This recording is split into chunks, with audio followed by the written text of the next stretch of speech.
a cabinet meeting with obviously a very wide-ranging agenda.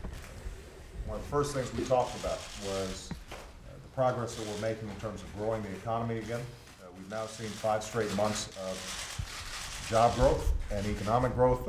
Over 500,000 private sector jobs have been created since the beginning of the year, but we also know that it is not moving as fast as we want, that there's still millions of Americans out there who are looking for work, or looking for more hours, or are behind on their payments because they experienced unemployment very recently. And so we discussed how all of us working together, agency by agency, are going to be working to encourage job growth, and we discussed the need for Congress to continue to move forward on an agenda of targeted measures that can help small businesses invest, that can make sure that unemployed workers are getting hired, that continue to add to the momentum of job growth and economic growth that is needed so badly after the damage that's been done over the last couple of years. We also got a full briefing from our national security team as well as Vice President Biden on Iraq. It hasn't received a lot of attention lately, but we are on pace to meet every target that we set at the beginning of this administration, to have our combat troops out and to transfer security responsibilities to the Iraqis. And we had a discussion about the progress that's been made in terms of government formation there. And we also discussed the importance of the transition from a defense-weighted U.S. approach to a more State Department-weighted approach, and the need to make sure that we are adequately funding and supporting all the diplomatic measures that are going to be necessary so that we can partner effectively with a new Iraqi government over the long haul.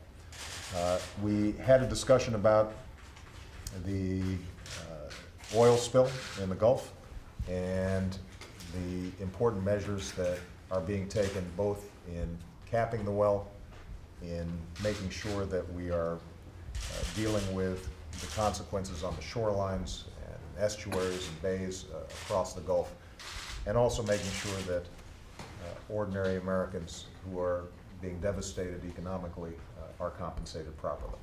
Ken Feinberg has already traveled to the Gulf, and he is meeting with governors and local officials with the $20 billion fund that has been set up. We want to make sure that that money is moving out as quickly as possible, as fairly as possible, and that some of the people who I had a chance to talk to down in the Gulf who are just desperate for relief are getting help as quickly as possible. And Secretary Napolitano also briefed us on the range of measures that are being taken to ensure that we are coordinating as effectively as possible when it comes to skimming the oil as it's coming forward, initiating the burns, trying to make sure that we're capturing all the oil that we can. And finally, we talked about energy.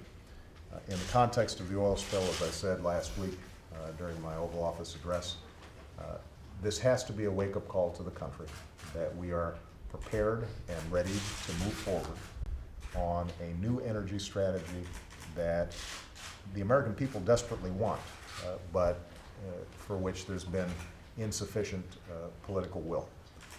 It is time for us to move to a clean energy future. I think the American people understand that it is a jobs creator, that it is a national security enhancer, that it is what is needed environmentally.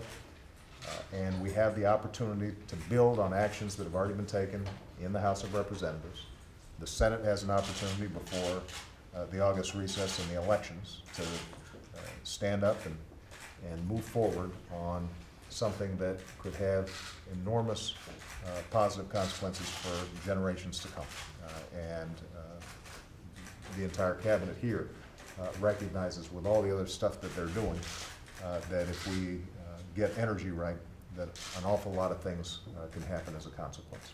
So we are mindful that we have a lot of work to do, but we are very pleased with the progress that has been made by each of these cabinet members, and we are looking forward to redoubling our efforts in the months to come.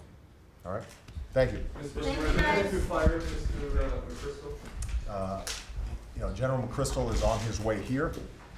And I am going to meet with him. Secretary Gates will be meeting with him as well. I think it's clear that the article in which he and his team appeared showed poor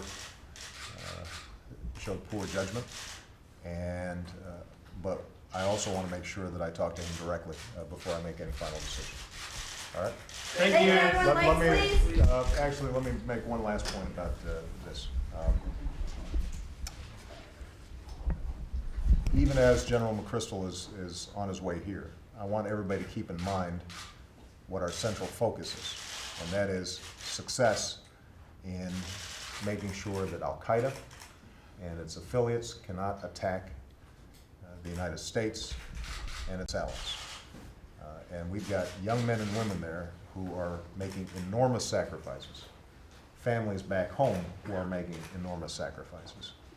And so whatever decision that I make with respect to General McChrystal or any other aspect of Afghan policy is determined entirely on how I can make sure that we have a strategy that justifies the enormous courage and sacrifice that those men and women are making over there, and that ultimately makes this country safer. I know Secretary Gates feels the exact same way. All right? Thank you very much.